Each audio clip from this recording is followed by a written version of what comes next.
And we are go, go, go, as they say. So, welcome to my live stream, Paul Archer's mortgage live stream. Hope everybody is well. Wasn't around last week on my Ollie Bobs down in Exmoor, which is a lovely part of the world, North Somerset. It's gorgeous down there. Now, we're live today on YouTube.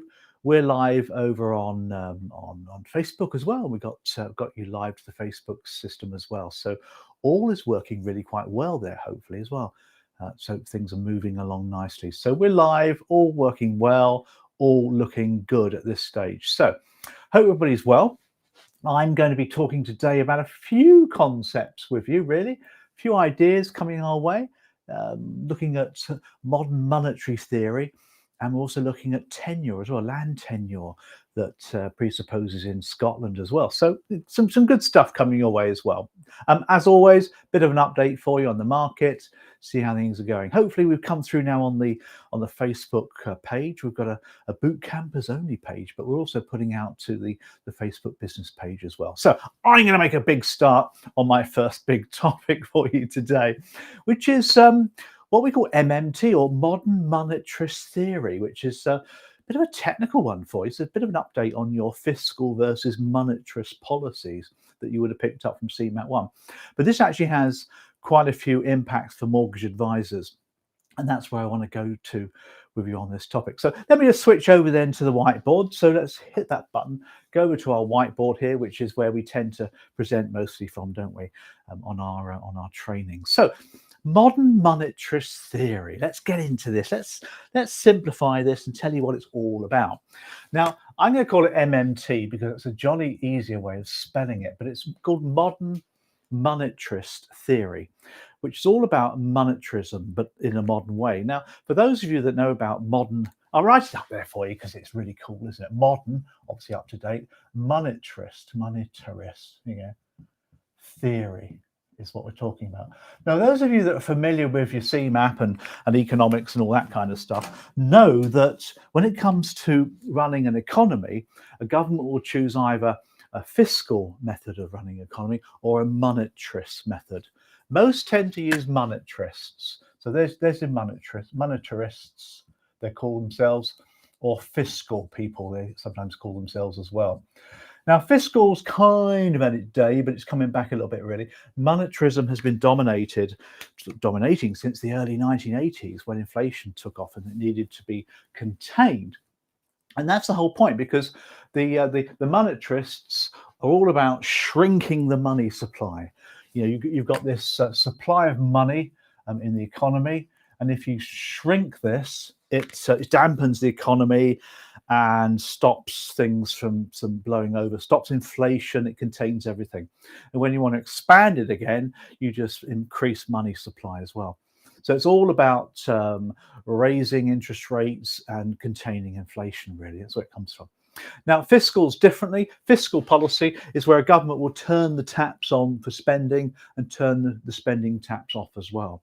So if they spend government money, they usually have to borrow it, or they usually have to raise taxes or whatever needs to be done. Now, you're comfortable with that, aren't you? So where does modern monetarist theory, or MMT, come in? Well, it's the new kid on the block, as they like to say. And what they believe in, you see, is they believe that they believe in monetarism, first of all, but they believe that interest rates can't really do much more now to control the economy, because interest rates are at rock bottom now, aren't they? 0.1 or something ridiculous like that. They can't go any lower, negative, but that's just not an issue, is it? So what can they do to control the economy? And what they believe in is printing money, as Theresa May called it, the magic money tree. And this modern monetary theory is all about printing money. It's about quantitative easing, as we call it, printing money. The more money you print, it puts more money in the money supply, and that in itself makes the economy boom, jobs fill, and everybody happy. And that's what MMT is.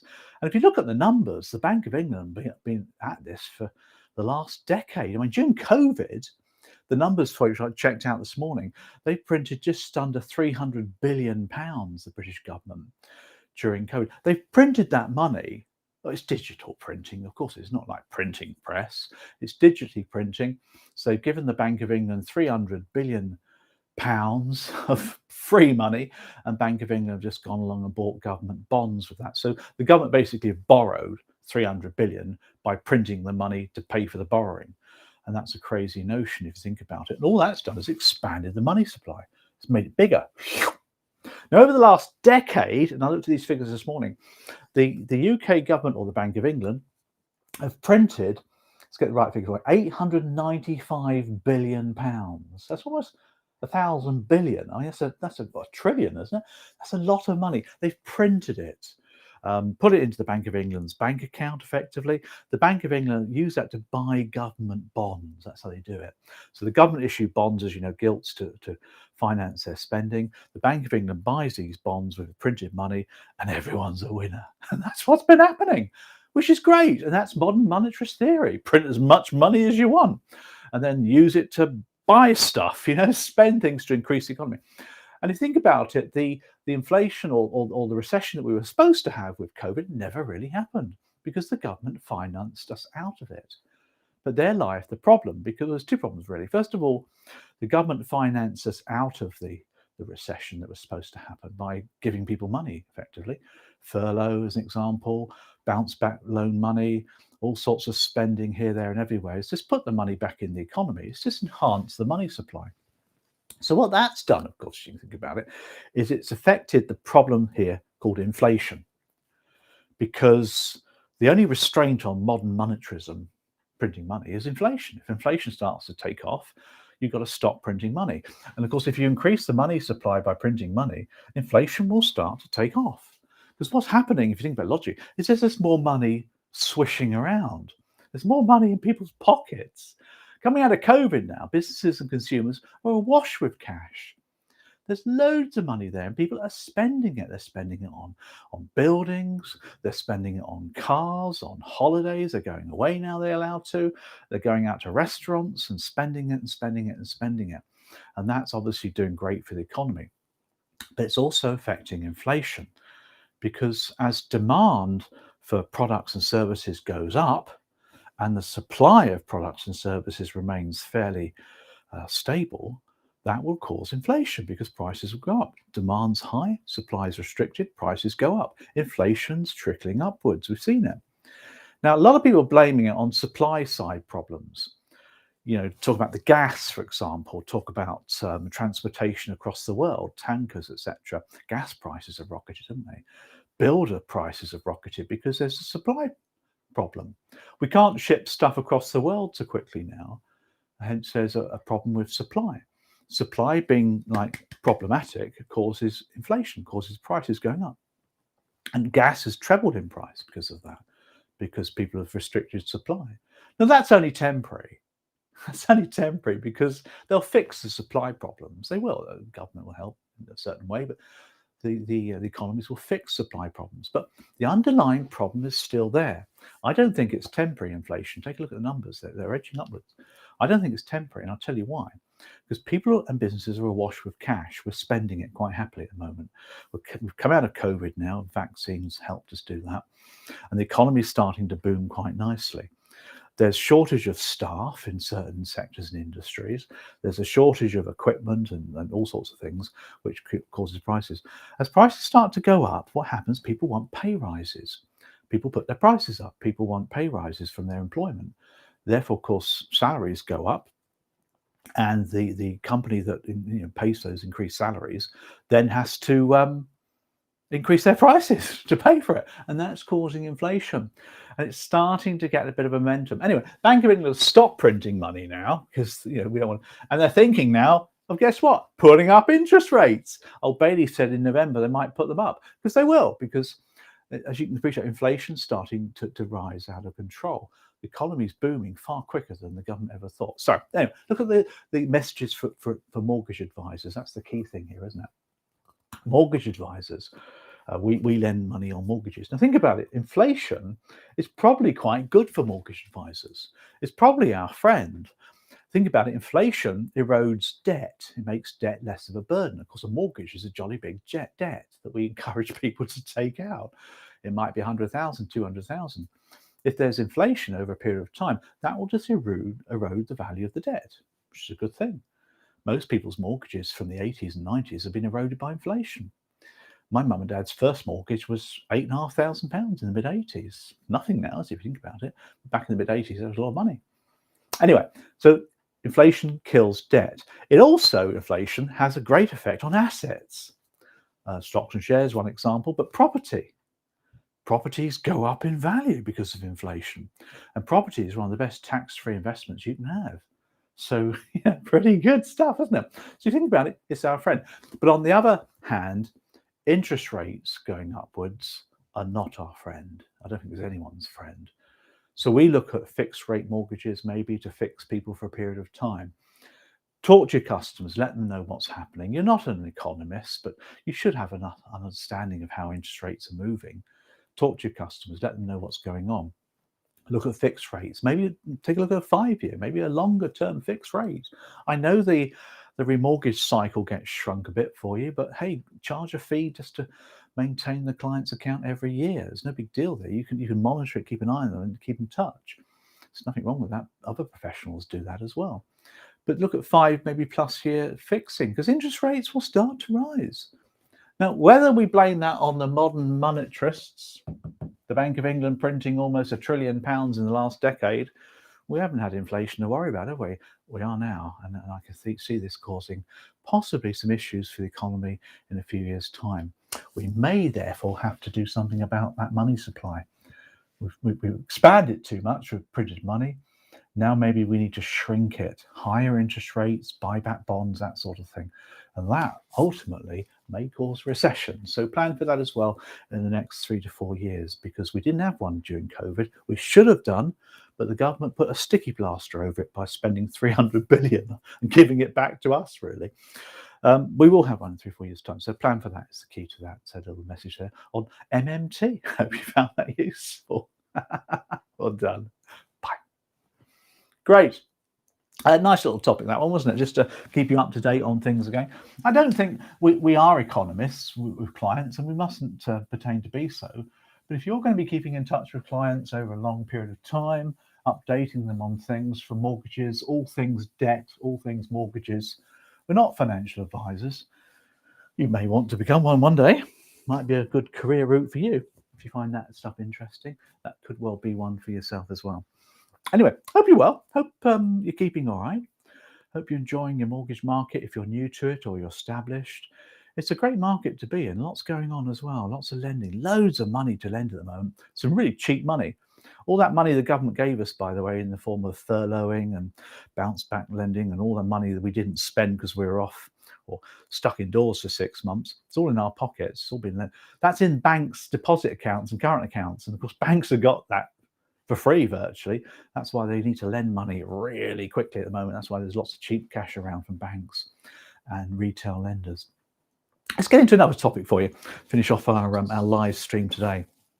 I want to talk to you about property next. I want to talk to you about property tenure is my topic now. And we'll stay on the whiteboard because I kind of like the whiteboard. So I want to talk about property tenure. Now, when we talk about property tenure, there you go, we're talking here about how property is owned. And I'm talking here about the UK. Not just England, Wales, Scotland, Northern Ireland, they're all different parts of the UK. We often talk about English and Welsh law, don't we? And in English and Welsh law, we have freehold and we have leasehold. And we know about those because you've studied those before. Leasehold, though, a lot of people don't know that we're the only 2 countries in the world still to have leasehold properties.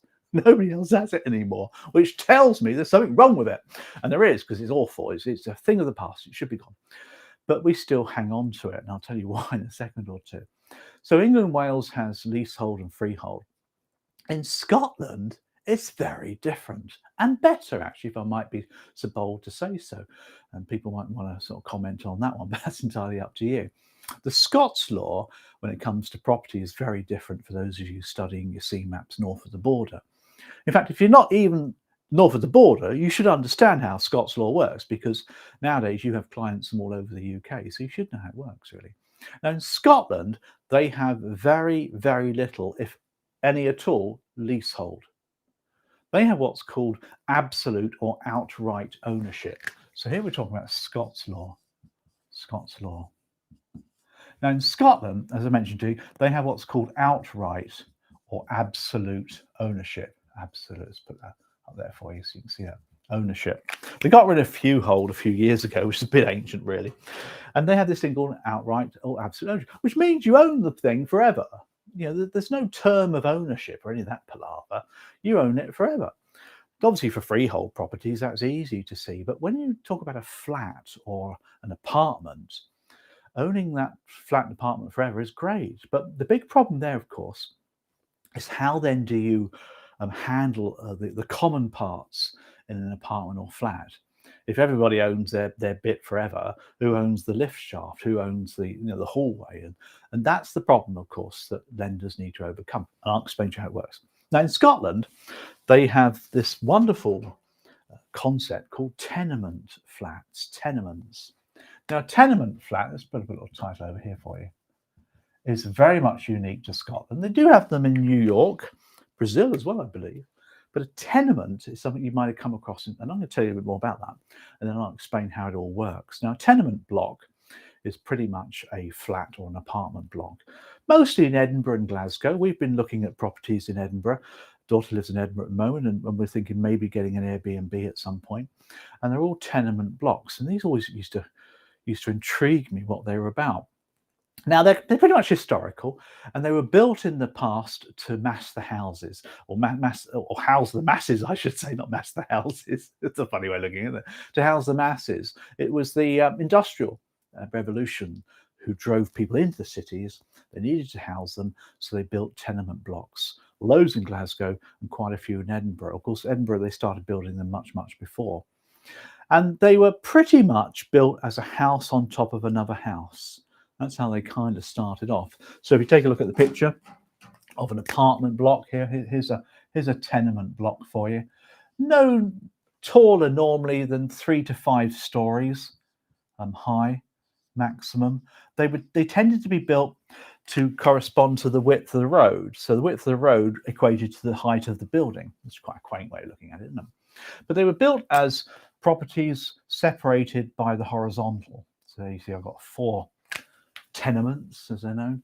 Each is a house in its own right, okay, you appreciate, with its own rooms, etc., separated by the horizontal. That's how they were originally built. Obviously, they all changed now, and sometimes there's more than one house, if you like, on each floor.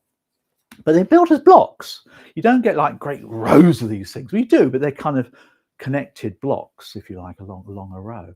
You don't get massive high rise. That's a different world altogether. So actually quite palatial, high ceilings. Some in Edinburgh are worth millions. You know, they're gorgeous properties, absolutely lovely. Most were demolished in Glasgow to make way for flats and high-rise because they weren't particularly very attractive.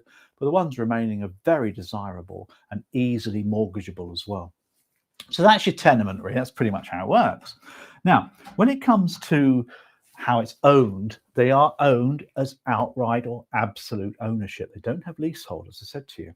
And what they do here is that they, who pays for common parts? Well, the title deeds or the Tenement Act of 2004, if you want a bit of a date there, sets out the procedures. So the title deeds of the property or the Tenement Act of 2004 sets out the procedures as to how the common parts are maintained. And what it does, it can set up a tenement management scheme. And a tenement management scheme has all of the owners of the block as part of the scheme. And you can like vote in a manager, a facilitator, a chair, whatever you want to call them, and he or she operates and controls the management scheme. And people put money into the scheme. Money is then used to fix roofs, sort out lifts if there are any. Usually no apartments. They're usually stairs, actually. The vast majority of them. There's a stairway that usually goes up in the middle and goes round and round and round and round and round to the top. You've got gardens, landscaping, etc. It's all done by the tenement management scheme. The great thing is there's no freeholder. Goodness for that. Such an old thing. There's no freeholder. There's no one person or company who owns the block, and you own these tenements for the rest of your life. So yeah, how cool is that? What a great system. That's how it works in Scotland. And they've got it just about right, really, if you ask me. So what's the future then for leasehold properties here in the UK, or here in England and Wales, I should say? Well, unfortunately, the builders, the new build firms, I don't know how they got away with it, but they built leasehold houses, which have been banned now by the government. They built leasehold houses. Think about that for a second. You know, terrace, detached house, leasehold. So they only owned it for a certain number of years, with ground rents that would double after a certain period of time. And they would sell the freehold onto a management company to make a bit of money. It was a profit center, which is wrong on all levels, however you look at it. I know builders are there to make profits. I get that, and shareholders want profits, but sorry, there was something wrong with that, and that should have been stopped. The lawyers who conveyed the properties for all these people buying should have done something about that, in my opinion. But anyway, I just have a humble opinion, don't I? But the good news is, though, that leasehold houses have gone, but there's still leasehold. We won't let go of it, which is the problem in England and Wales. We still have this leasehold thing. Houses, flats are being converted into leasehold still now. Why don't we go to some kind of absolute ownership? We have, it's called common hold. And common hold works really well, just hasn't taken off, which is surprising because north of the border, they've been operating tenements for donkey's years now. Love them. Yeah, we're looking at an Airbnb up there possibly. Just to, in Edinburgh, it's a great city. Lots of international tourists coming in. Of course, we want to go and see my daughter a lot more than we can. Although actually now we're looking at maybe moving up there, lock, stock, and 2 smoking barrels up to maybe East Lothian, somewhere around there. It's a nice part of the world now.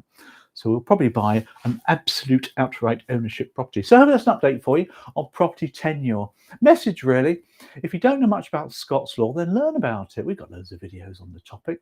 It's a really good system. They've actually got it right up there, which is brilliant. I think the whole UK should basically learn from that as well. Other than that, I'll leave the topic alone and hope you have a good day. Bye. Okay, nice little update for you. Hope that's been good. Nice little 20-minute update for you on all things mortgages. Mortgage market's looking good at the moment. Lots of people coming into it. Lot of money to lend out at the moment. A lot of money. As I talked about, the banks and the retail lenders are awash with cheap cash. And you get sub 1% mortgages. Can you imagine that? Get one of those fixed for a few years and you'd be laughing, won't you?